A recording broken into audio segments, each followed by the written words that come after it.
Saudamos a todos os nossos queridos amigos e irmãos em Cristo Jesus. Seja bem-vindo ao estudo da lição da Escola Sabatina, número 7. Antes de iniciarmos, vamos orar. Pai querido que estás nos céus, na Tua presença estamos, na qualidade de filhos e filhas, buscando a Tua face, buscando a Tua bênção, buscando a Tua santidade, buscando o poder do Espírito Santo prometido por Jesus. É em nome de Jesus que nós pedimos que o Espírito Santo seja derramado sobre mim e os meus irmãos para o estudo da Tua Palavra. Por Jesus pedimos. Amém. A lição número 7 está falando sobre Mateus capítulos 24 e 25. Eu gosto de definir Mateus capítulo 24 como sendo o Apocalipse dentro do Evangelho. Por que o Apocalipse dentro do Evangelho? Porque o capítulo 24 está falando de eventos proféticos que ocorreram no passado e que ocorrerão no futuro. Jesus revelou verdades importantes sobre o tempo do fim e sobre a preparação para esse tempo. São ensinamentos de Jesus sobre os eventos finais. Ao mesmo tempo, contemplando o futuro mais imediato, Jesus viu a iminente destruição de Jerusalém, uma tragédia de proporções catastróficas para o povo de Deus. Em Mateus 24, Jesus falou para todas as gerações, principalmente a última geração, da qual você e eu fazemos parte, aquela geração que estará viva quando Jesus retornar. Na parte de domingo, uma poderosa confirmação das profecias. Nos dias anteriores à crucifixão de Jesus Cristo, os discípulos falaram com ele no Monte das Oliveiras. Imagine ouvir Jesus Cristo dizendo que o templo seria destruído. Que choque! Não sabemos exatamente o que se passou pela mente dos discípulos, mas as perguntas que eles fizeram posteriormente indicam que eles relacionaram a destruição do Templo de Jerusalém com o fim dos tempos. Convido você para abrir a Bíblia em Mateus capítulo 24, versos 1 a 8. Mateus capítulo 24 e os versos 1 até o verso 8. E quando Jesus ia saindo do templo, aproximaram-se dele os seus discípulos para lhe mostrarem a estrutura do templo. Jesus, porém, lhes disse: Não vedes tudo isto? Em verdade vos digo que não ficará aqui pedra sobre pedra que não seja derribada. E estando assentado no Monte das Oliveiras, chegaram-se a ele os seus discípulos em particular, dizendo: Dize-nos, quando serão estas coisas, e que sinal haverá da tua vinda e do fim do mundo? E Jesus respondendo disse-lhes: Acautelai-vos que ninguém vos engane, porque muitos virão em meu nome dizendo eu sou o Cristo e enganarão a muitos. E ouvireis de guerras e de rumores de guerras. Olhai, não vos assusteis, porque é mistério que isso tudo aconteça, mas ainda não é o fim. Porquanto se levantará nação contra nação e reino contra reino, e haverá fomes e pestes e terremotos em vários lugares. Mas todas estas coisas são o princípio de dores. Quando Jesus Cristo estava saindo do templo, os discípulos se aproximaram dele e mostraram para ele a estrutura do templo, as grandes muralhas, as grandes pedras, o magnificente templo, conhecido como Templo de Herodes. Moisés foi o primeiro a construir o tabernáculo no deserto. Depois do tabernáculo no deserto, Salomão construiu o templo. Um templo que era realmente o orgulho da nação judaica. O templo de Salomão não era muito grande. Ele media 27 metros de comprimento por 9 de largura e 13 metros e meio de altura. O primeiro templo de Salomão foi destruído no ano 586, quando Nabucodonosor cercou Jerusalém. Esse templo foi reconstruído no final dos 70 anos do cativeiro babilônico e se tornou conhecido como Templo de Zorobabel. O Templo de Zorobabel foi renovado no período do rei Herodes. O rei Herodes gastou 46 anos para reconstruir e aumentar o Templo de Zorobabel. O Templo de Herodes é o templo que existia quando Jesus Cristo viveu na terra. Portanto, quando os discípulos mostraram para Jesus a estrutura do templo, estavam mostrando um templo muito maior do que o Templo de Salomão. O templo de Herodes tinha a parede do lado leste com 460 metros de comprimento, tinha as muralhas do lado oeste com 485 metros e tinha também as muralhas no lado norte com 315 metros e as muralhas do lado sul com 280 metros. Vocês podem perceber quão majestoso era o templo e quão grande era o templo de Herodes visitado por Jesus. O tamanho do templo de Herodes equivale a 29 campos de futebol. Eram muros que iam até 30 metros de altura. As rochas usadas para as muralhas, as pedras menores, pesavam entre 2 a 5 toneladas cada uma. Porém, a maior rocha usada na muralha, ela pesava 570 toneladas. Por isso, queridos, o Templo de Jerusalém era um orgulho da nação judaica. As palavras dos discípulos, apontando para o templo, mostrava o orgulho da nação judaica em relação ao templo. E Jesus Cristo falou: vocês estão vendo esta estrutura enorme? Não ficará pedra sobre pedra. Queridos, a profecia de Jesus se cumpriu exatamente. No ano 70, Tito, filho de Vespasiano, cercou Jerusalém e Jerusalém foi destruída. O templo foi destruído, não ficando pedra sobre pedra. A única coisa que restou é aquilo que nós chamamos hoje de o Muro das Lamentações. No verso 3 diz que Jesus, estando assentado no Monte das Oliveiras, chegaram-se a ele os discípulos em particular, dizendo: dize-nos, quando serão estas coisas e que sinal haverá da tua vinda e do fim do mundo? Visto que Jesus disse que o templo seria destruído, os discípulos então perguntaram: quando acontecerá isso? E que sinal haverá da tua vinda? Os discípulos entendiam que a destruição do templo ocorreria por ocasião do fim do mundo. Por isso eles perguntaram: quando serão essas coisas? E que sinal haverá da tua vinda e do fim do mundo? Jesus respondeu esta pergunta dupla dos discípulos, começando primeiramente a falar sobre os sinais do fim do mundo. No verso 4, Jesus disse: acautelai-vos que ninguém vos engane, porque muitos virão em meu nome, dizendo eu sou o Cristo, e enganarão a muitos. E ouvireis de guerras e de rumores de guerras. Olhai e não vos assusteis, porque é mistério que isso tudo aconteça, mas ainda não é o fim. Eu creio que nenhuma geração está melhor habilitada para entender o que significam guerras e rumores de guerras do que a nossa geração, esta última geração que está vivendo na Terra. Nós já tivemos a Primeira Grande Guerra Mundial, nós tivemos a Segunda Guerra Mundial e hoje o mundo treme diante do fantasma de uma Terceira Guerra Mundial. Porquanto se levantará nação contra nação e reino contra reino e haverá fomes. Jesus, portanto, está predizendo que haveria muita fome no tempo do fim, muitas pestes, terremotos em vários lugares. Tudo isto nós estamos habilitados a entender melhor do que as gerações que viveram no passado. E o verso 8, Jesus diz: mas todas estas coisas são o princípio de dores, ainda não é o fim. São sinais do fim, que devem nos fazer melhores filhos e filhas de Deus, mais fiéis. Podemos entender que são sinais anunciando que Jesus Cristo virá em breve. Não sabemos o dia e a hora, mas será em breve. E deveremos clamar: ora vem, Senhor Jesus. Na parte de segunda-feira, perseverando até o fim. Convido você para ler o capítulo 24 de Mateus, os versos 9 até o verso 14. Capítulo 24, versos 9 até o verso 14. Então vos hão de entregar para serdes atormentados, e matar-vos-ão, e sereis odiados de todas as gentes por causa do meu nome. Nesse tempo muitos serão escandalizados, e trair-se-ão uns aos outros, e uns aos outros se aborrecerão. E surgirão muitos falsos profetas e enganarão a muitos. E por se multiplicar a iniquidade, o amor de muitos esfriará.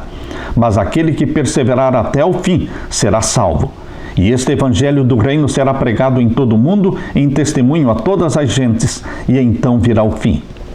Queridos, assim como foi no passado, nós seremos odiados por causa do nome de Jesus Cristo.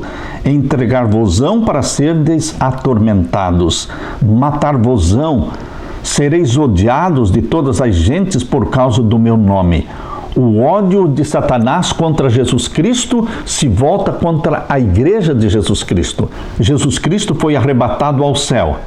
E toda a ira e raiva de Satanás se voltou agora contra a igreja de Jesus Cristo. Nesse tempo, diz o verso 10, nesse tempo muitos serão escandalizados e trair-se-ão uns aos outros e uns aos outros se aborrecerão.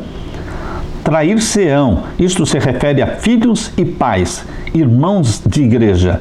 Os piores inimigos nossos não são os de fora. Os piores inimigos são aqueles que se levantam dentro da igreja. Aqueles que se assentaram conosco e cantaram os hinos conosco. Aqueles que não se deixaram santificar pela verdade. Aqueles que não romperam com o pecado. Aqueles que não buscaram o batismo do Espírito Santo. Estes sim serão usados por Satanás no tempo do fim para se levantarem contra os seus próprios irmãos e persegui-los. E o verso 11 diz, e surgirão muitos falsos profetas e enganarão a muitos. Queridos, as palavras de Jesus nos advertem contra os falsos profetas. Mas isto também nos alerta de que existem profetas verdadeiros. E o verso 12 diz, e por se multiplicar a iniquidade, o amor de muitos esfriará. Pela prática contínua do pecado, pela prática dos pecados conhecidos, o amor esfria. Mateus 24:12 está falando da hibernação do amor, do congelamento do amor, quando nos tornamos insensíveis aos sofrimentos dos nossos semelhantes, quando nos tornamos insensíveis às necessidades daqueles que nos cercam. E o verso 13 diz, mas aquele que perseverar até o fim será salvo. Chama a minha atenção esse texto do capítulo 24, verso 13, queridos. Aquele que perseverar até o fim será salvo. O que mais importa para a nossa salvação não é o iniciar a nossa carreira cristã animados, correndo bastante, correndo veloz. Não, queridos, não é como você começa a corrida cristã em direção ao céu, mas é aquele que persevera até o fim. Muitos iniciam a corrida cristã cheios do primeiro amor, apaixonados por Jesus Cristo, falando de Jesus Cristo para todos. Mas, queridos, com o tempo, com os anos, se desanimam, perdem o primeiro amor. É esta advertência que Jesus Cristo fez contra os cristãos de Éfeso. Tenho, porém, contra ti que perdeste o teu primeiro amor.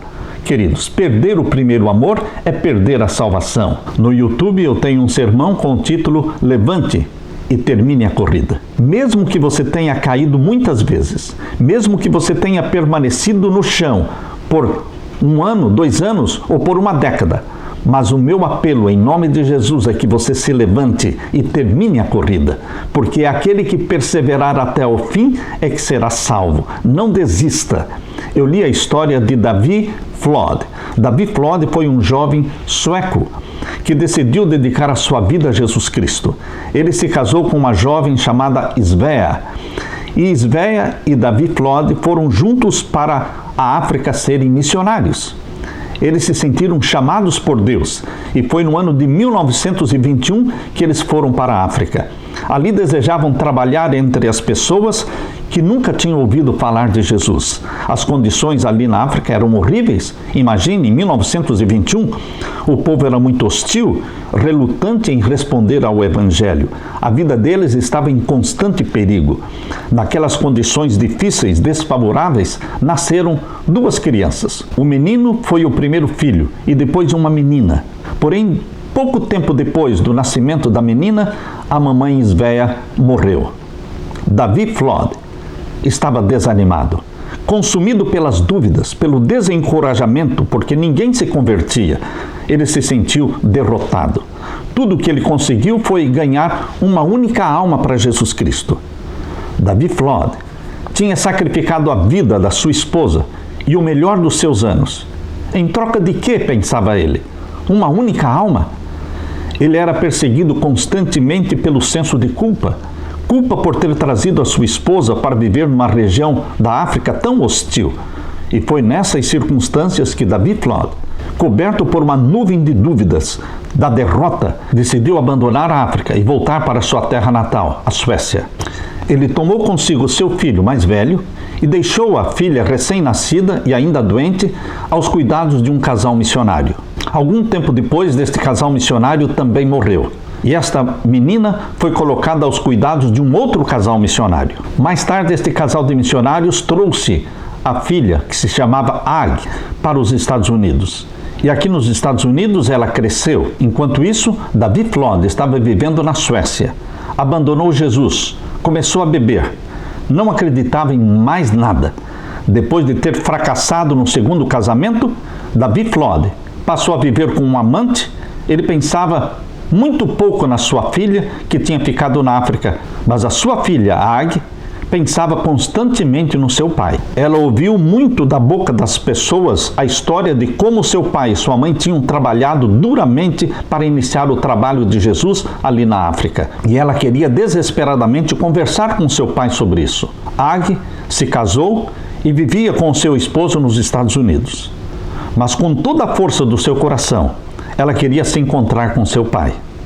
Um dia, Ag conseguiu viajar, fazer a viagem sonhada para a Suécia. Ela finalmente encontrou seu pai, com 73 anos de idade.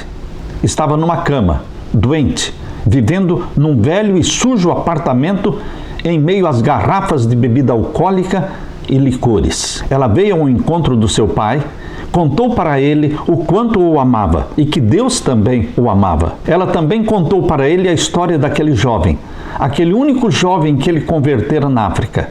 Contou para ele que aquele jovem se tornou um grande pregador e que através das pregações deste jovem, centenas de pessoas se converteram e ele construíra ali naquela região uma igreja. Ouvindo o que Deus tinha feito, Davi Flod lançou-se nos braços misericordiosos de Jesus. Ele pediu perdão a Deus por sua rebeldia e pelos anos desperdiçados. Deus perdoou Davi. Davi não sabia que ele tinha somente mais 6 meses de vida, mas aqueles 6 meses foram meses de produtividade e restauração. Depois de aproximadamente 40 anos caído no chão, desanimado, fora da corrida, finalmente Davi Flod levantou-se e terminou a corrida cristã. Creia, querido irmão, que Davi Flod terminou como um herói. Porque não é como você começa a corrida cristã, e sim como terminar forte, terminar em pé.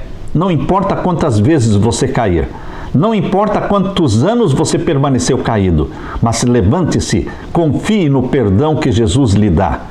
Aquele que perseverar até o fim é que será salvo. Na parte de terça-feira, a abominação da desolação. Queridos, abra sua Bíblia e vamos ler Mateus capítulo 24, versos 15 a 27. Quando, pois, virdes que a abominação da desolação, de que falou o profeta Daniel, está no lugar santo, quem lê, atenda. Então os que estiverem na Judéia fujam para os montes, e quem estiver sobre o telhado não desça a tirar alguma coisa da sua casa. E quem estiver no campo não volte atrás a buscar os seus vestidos, mas ai das grávidas e das que amamentarem naqueles dias. E orai para que a vossa fuga não aconteça no inverno, nem no sábado.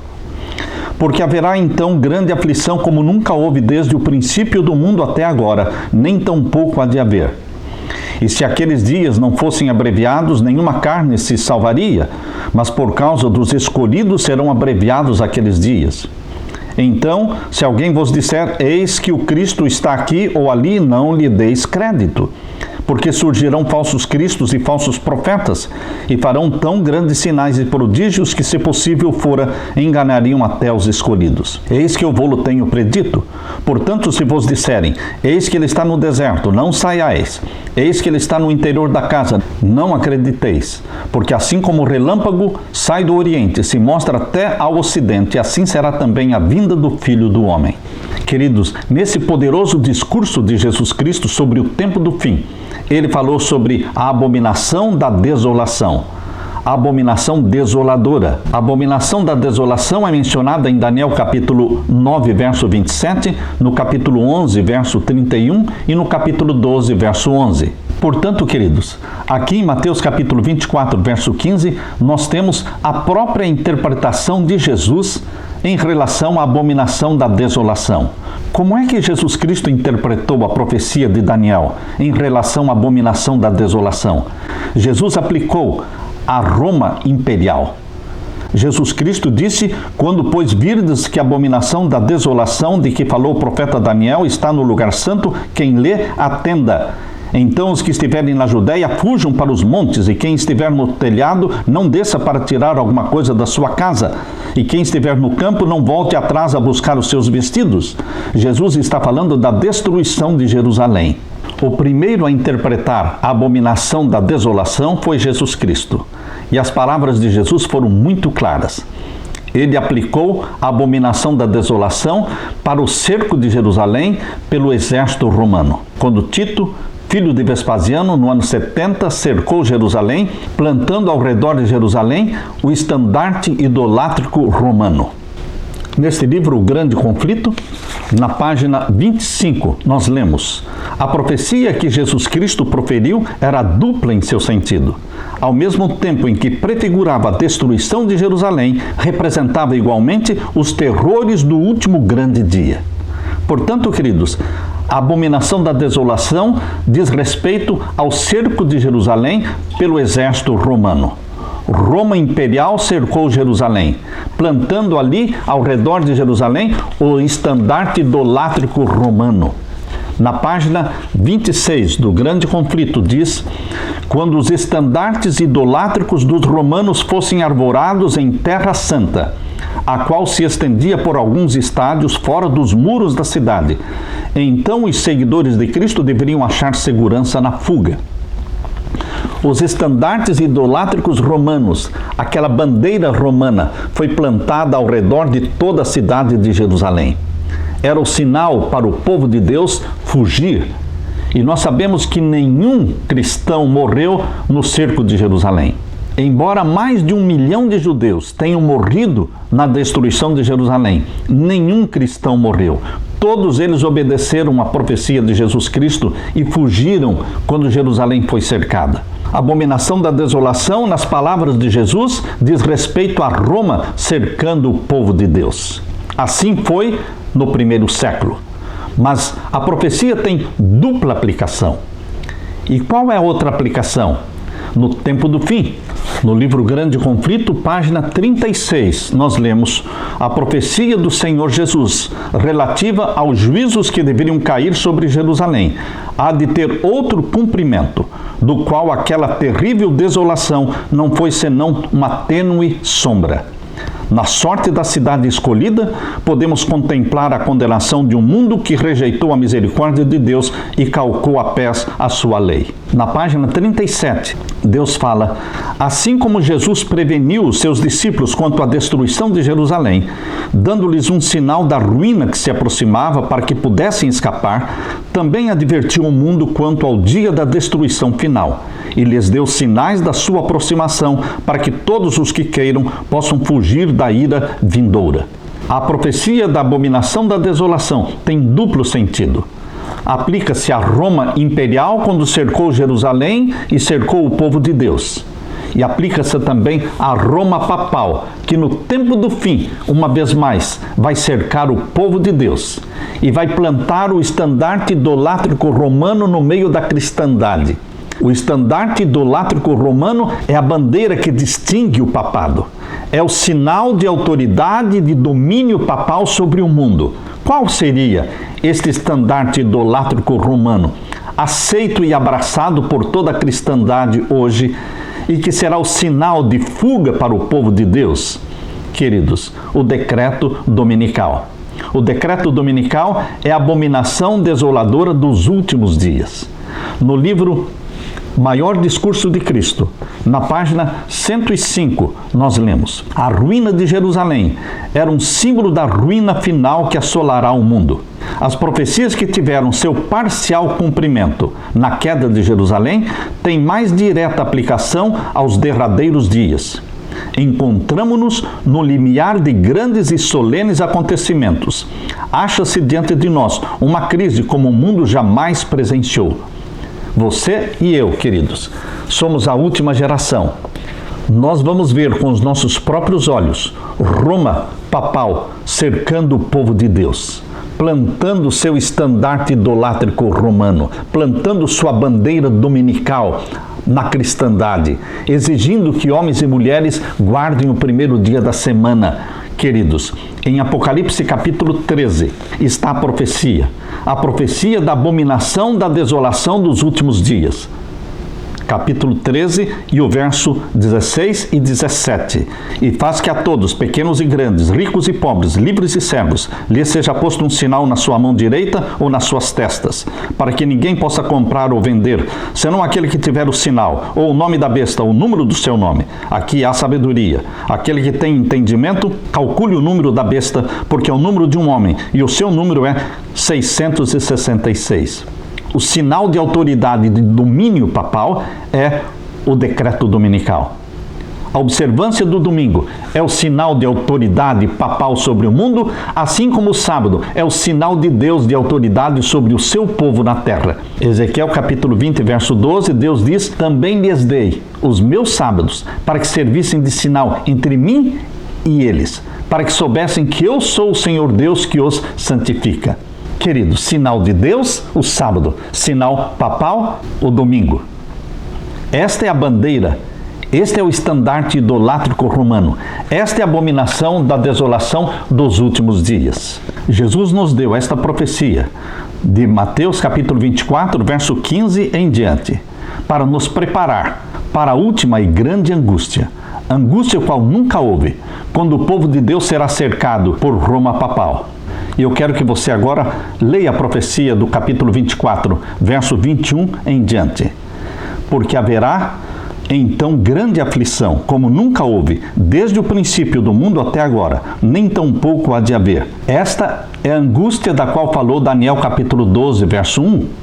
Queridos, a angústia qual nunca houve está no futuro. Jesus Cristo disse aqui no verso 22, e se aqueles dias não fossem abreviados, nenhuma carne se salvaria, mas por causa dos escolhidos serão abreviados aqueles dias. No passado, a perseguição papal contra o povo de Deus durou 1260 anos, 538 até 1798. Agora, queridos, a supremacia papal, que vai iniciar quando o decreto dominical for implantado mundialmente. Esta supremacia papal não será de 1260 anos, porque Jesus Cristo disse: por amor aos escolhidos, aqueles dias serão abreviados. Deus vai abreviar os 1260 anos para 1260 dias. Aleluia! Queridos, o sistema de Deus alongar o tempo é pegar um dia comum e transformar em um ano, um dia por um ano. Isto alonga o tempo. O sistema que Deus usa para abreviar o tempo é o mesmo sistema, pegar um ano e transformar em um dia literal. Por isso, os 1260 anos de perseguição serão reduzidos para 1260 dias de perseguição, exatamente como Apocalipse 13, verso 5 diz: 42 meses, 1260 dias, 3 anos e meio. Será um pequeno tempo de perseguição, uma perseguição intensa, porém curta, por amor aos escolhidos, diz aqui o verso 22. E se aqueles dias não fossem abreviados, nenhuma carne se salvaria, mas por causa dos escolhidos serão abreviados aqueles dias. E o verso 29 diz: e logo depois da aflição daqueles dias, o sol escurecerá, e a lua não dará a sua luz, e as estrelas cairão do céu, e as potências do céu serão abaladas. Então aparecerá no céu o sinal do Filho do Homem, e todas as tribos da terra se lamentarão, e verão o Filho do Homem vindo sobre as nuvens do céu, com poder e grande glória. Queridos, o sinal no sol, na lua e nas estrelas ocorreram. Terremoto de Lisboa em 1755, o escurecimento do Sol em 1780 e a queda das estrelas em 1833. Aqueles sinais foram dados preparando o mundo para a chegada do juízo, que começou em 1844. Mas, queridos, aqui no capítulo 24, verso 29 e 30, Jesus está falando que justo antes de Jesus aparecer no céu com poder e glória, esses sinais vão se repetir. Aqui diz que em meio à aflição, esta última grande aflição, aqui diz o verso 29, o sol escurecerá, a lua não dará sua luz, e as estrelas cairão do céu, e as potências dos céus serão abaladas. Queridos, são sinais usados por Jesus Cristo para confirmar a nossa fé, para despertar a humanidade para o maior de todos os acontecimentos da terra, que é a segunda vinda de Jesus Cristo em glória e majestade. Por isso diz o verso 30, então aparecerá no céu o sinal do Filho do Homem, e todas as tribos da terra se lamentarão e verão o Filho do Homem vindo sobre as nuvens do céu com poder e grande glória. E ele enviará os seus anjos com rijo clamor de trombeta, os quais ajuntarão os seus escolhidos desde os quatro ventos de uma a outra extremidade dos céus. E o verso 33 diz, igualmente, quando virdes todas estas coisas, sabei que ele está próximo às portas. Em verdade, vos digo que não passará esta geração sem que todas estas coisas aconteçam. Queridos, a geração que assistiu o terremoto de Lisboa e o escurecimento do sol em 1780 e a queda das estrelas em 1833, esta geração já morreu. Mas Jesus Cristo está falando aqui dos sinais que vão se repetir. No capítulo 24, nós temos profecias que têm dupla aplicação. Por isso, novamente, esses sinais no céu, na lua e nas estrelas vão ocorrer. E aqui diz, verso 34, em verdade vos digo que não passará esta geração sem que todas estas coisas aconteçam. Você é esta geração. Nós somos a última geração de Deus na terra. Nós vamos assistir esses sinais.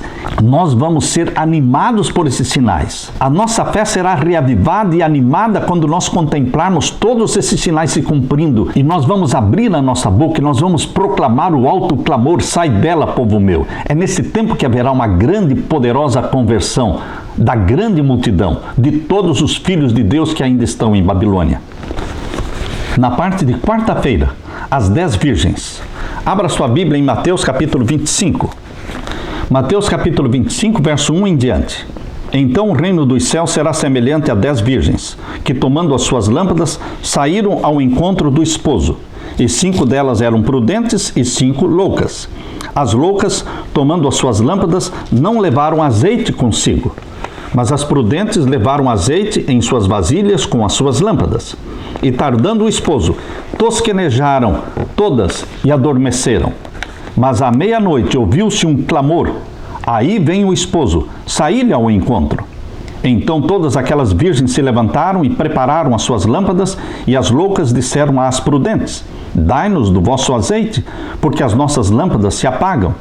Mas as prudentes responderam, dizendo, não seja caso que nos falte a nós e a vós.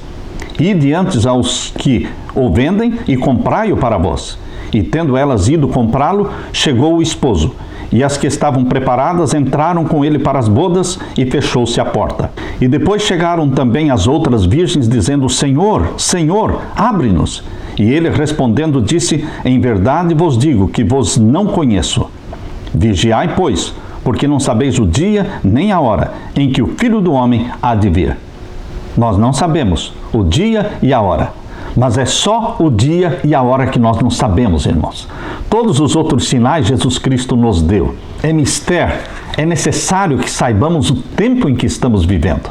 No livro Grande Conflito, na página 371 diz, conquanto ninguém saiba o dia ou a hora da sua vinda, somos instruídos quanto à sua proximidade, e isto nos é exigido saber. Demais é-nos ensinado que desatender à advertência ou recusar saber a proximidade do advento do Salvador, ser-nos-á tão fatal como foi aos que viveram nos dias de Noé, ou não saber quando viria o dilúvio. Portanto, queridos, é-nos exigido saber o tempo em que estamos vivendo. Na parábola das 10 virgens, todas adormeceram. Esta parábola representa o estado de mornidão da igreja de Laodiceia.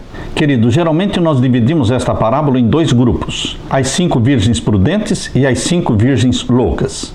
Mas várias pessoas já me perguntaram, pastor, o que falar destes que proclamaram o alto clamor?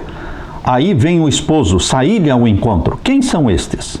Queridos, poderíamos dizer que estes são aqueles remanescentes fiéis, que buscam o batismo do Espírito Santo diariamente, que já tomaram a decisão de romper com seus pecados conhecidos. Não são todos em Laodiceia que estão dormindo. Em nome de Jesus Cristo, em cada igreja você vai encontrar um grupo de fiéis remanescentes. As 5 virgens loucas são representadas por aqueles que estão na igreja. São pessoas que foram batizadas. Elas não estão totalmente destituídas do Espírito Santo. Elas possuem um pouco de azeite nas suas lâmpadas, mas não possuem azeite suficiente até a volta de Jesus. Essas virgens representam os cristãos que estão esperando a volta de Cristo, mas que têm uma experiência superficial com Jesus.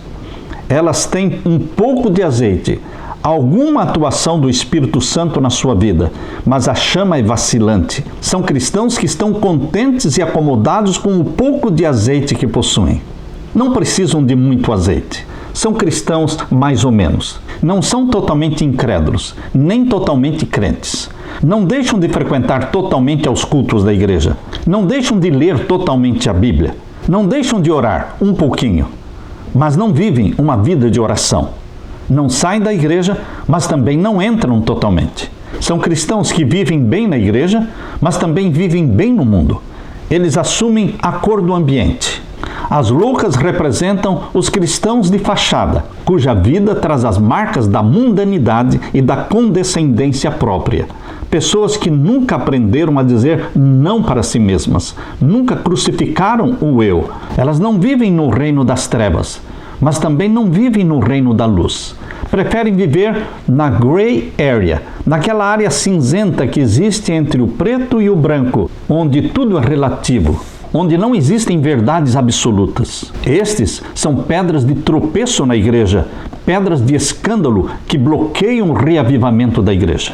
No livro Testemunhos para Ministros, na página 445, nós lemos: os que vencem o mundo, a carne e o diabo, serão os agraciados que receberão o selo do Deus vivo. Aqueles cujas mãos não são limpas, cujo coração não é puro, não terá o selo do Deus vivo. Os que planejam o pecado e o praticam serão omitidos. As 5 virgens loucas percebem que as suas lâmpadas não têm o azeite e então pedem para as prudentes: dai-nos do vosso azeite, para que as nossas lâmpadas não se apaguem. Porém, queridos, o azeite do Espírito Santo não pode ser transferido de um cristão para o outro. Cada um precisa ir diretamente à fonte. Só o Pai Celestial pode e quer dar o Espírito Santo. Jesus disse: pois se vós, sendo maus, sabeis dar boas dádivas aos vossos filhos, quanto mais o vosso Pai Celestial dará o Espírito Santo àqueles que lhe o pedirem. Lucas 11 e o verso 13. Ó vós que tendes sede, vinde às águas, e os que não tendes dinheiro, vinde comprai. Sim, vinde e comprai, sem dinheiro e sem preço. Isaías 55, o verso 1. Venha hoje à fonte das águas. Busque com lágrimas e confissão o Espírito Santo. O dia de hoje é todo o tempo que nos pertence.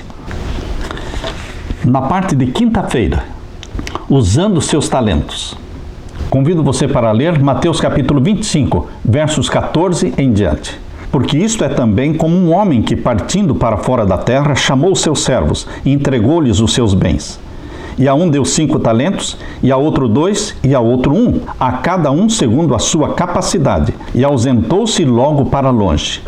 E tendo ele partido, o que recebera 5 talentos negociou com eles e granjeou outros 5 talentos. Da mesma sorte, o que recebera 2 granjeou também outros 2. Mas o que recebera 1 foi e cavou na terra e escondeu o dinheiro do seu senhor. E muito tempo depois, veio o senhor daqueles servos e fez contas com eles. Então aproximou-se o que recebera 5 talentos e trouxe-lhe outros 5 talentos, dizendo: Senhor, entregaste-me 5 talentos, eis aqui outros 5 talentos que granjeei com eles. E o seu senhor lhe disse: Bem está, servo bom e fiel. Sobre o pouco foste fiel, sobre o muito te colocarei. Entra no gozo do teu senhor. E chegando também o que tinha recebido 2 talentos, disse: Senhor, entregaste-me 2 talentos, eis que com eles granjeei outros 2 talentos. Disse-lhe o seu senhor: Bem está, bom e fiel servo. Sobre o pouco foste fiel, sobre o muito te colocarei. Entra no gozo do teu senhor. Mas chegando também o que recebera 1 talento, disse: Senhor, eu conhecia-te, que és um homem duro, que ceifas onde não semeaste, e ajuntas onde não espalhaste, e atemorizado escondi na terra o teu talento, aqui tens o que é teu. Respondendo, porém, o seu senhor disse-lhe: mau e negligente servo, sabes que ceifa onde não semeei e ajunto onde não espalhei? Devias então ter dado o meu dinheiro aos banqueiros, e quando eu viesse, receberia o meu com juros? Tirai-lhe, pois, o talento e dai-o ao que tem os 10 talentos. Porque a qualquer que tiver será dado, e terá em abundância, mas ao que não tiver, até o que tem ser-lhe-á tirado. Queridos, a parábola dos talentos destaca a necessidade de estarmos preparados para a volta de Jesus. O que significa estar preparado? O que fazer enquanto esperamos a volta do Senhor? A parábola que acabamos de ler mostra que o cristão tem uma missão: trabalhar com os talentos recebidos. Os talentos são dons dados pelo Espírito Santo. Será que Deus usa 2 pesos e 2 medidas? Sim. Ele não trata todo mundo igual. Ele não distribui talentos iguais para todos. Alguém poderia até dizer: mas isto é discriminação? Não, não é discriminação. O Espírito Santo distribui dons segundo a capacidade de cada um. Deus não se intimida com as reclamações. Deus é soberano nas decisões. E o seu princípio é distribuir dons e talentos segundo a capacidade de cada um. A responsabilidade de cada um é proporcional aos talentos recebidos. Deus não colhe onde não plantou e não pede nada sem primeiro dar. A lição ensinada por Jesus é que os talentos são multiplicados pelo uso e são retirados e perdidos pelo desuso. A parábola dos talentos foi contada para mostrar que enquanto estamos esperando a volta de Jesus, não podemos ficar sentados de braços cruzados, lustrando os bancos da igreja. Todos têm que trabalhar na conquista de almas para Cristo. No livro Parábolas de Jesus, na página 343, diz: todos têm que trabalhar na conquista de almas para Cristo. Donativos não podem substituir isto. E no livro Serviço Cristão, na página 9, diz assim: todo verdadeiro discípulo nasce no reino de Deus como missionário. Aquele que bebe da água viva faz-se fonte de vida. O depositário torna-se doador. Deus espera serviço pessoal da parte de todo aquele a quem confiou conhecimento da verdade para este tempo. Nem todos podem ir como missionários para terras estrangeiras, mas todos podem, na própria pátria, ser missionários na família e entre os vizinhos. E na página 10 diz: salvar almas deve ser a obra vitalícia de todo aquele que professa seguir a Jesus. Somos devedores ao mundo pela graça que nos foi dada por Deus. Todos nós deveremos ser co-obreiros de Deus. Nenhum preguiçoso é reconhecido por servo de Deus. Na página 11 do Serviço Cristão diz: todo cristão tem o privilégio não só de esperar a vinda de nosso Senhor Jesus Cristo, mas também de apressá-la. E na página 12 diz: não somente sobre o pastor ordenado repousa a responsabilidade de sair e cumprir a missão.